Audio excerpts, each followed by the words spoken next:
I wanted to talk with you just for a moment about a word that I rarely use, if ever. And I don't know, maybe you use this word. I don't. It's the word unravel. It's just not typically a word that I use. You know what it means to unravel? And to unravel is to separate, disentangle, to undo like a knot in a rope. That's unraveling, right? To unravel can mean to make clear, to make something plain or clear with clarity. To unravel something that's complex and make it more simple to understand, well, that's a part of unravel. But there's another layer of unravel or unraveling that I want to talk about for a moment, and that is the sense of taking apart, of undoing, of destroying, of tearing down, the sort of the coming apart, if you will. The unraveling of life, the unraveling of life. Wow, we've seen a lot of that, haven't we? I mean, I'm not talking just about the Oscars. I understand. I watched, I saw, just like you. And if you weren't watching it, then you certainly saw a replay of it. Just about everyone has. But when I think about how life and the challenges of life through the pandemic and the stress of trying to emerge from that, and to watch how the pressure of much of that has led to a lot of unraveling around us. I mean, there are families that have come apart. There are individual lives that have come undone. It's happened in communities. We've seen a bit of it in our own country in the last years, where there's been some unraveling that's taken place.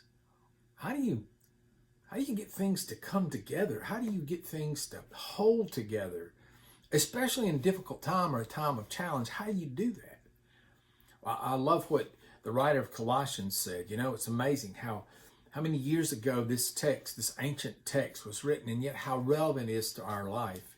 So the writer of Colossians is going to remind us that Christ was from the very start. He was here. That Christ not only helped create all things, but it's in Christ that all things hold together.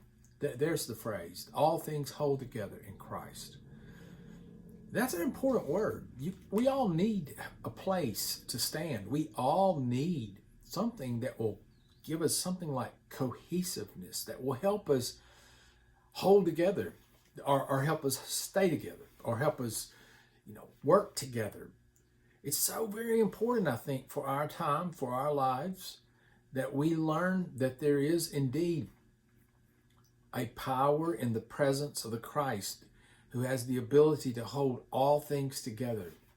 And that includes our lives, our individual lives, and our life together in family, our life together in community, our life together, period.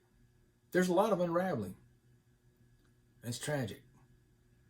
And yet, there's a truth stronger than that, and it is this, that there is in Christ the ability to hold things together.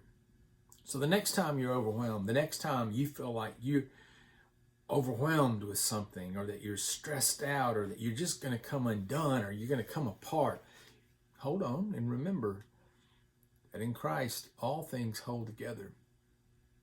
He can help you hold together as well. Grace and peace, my friends.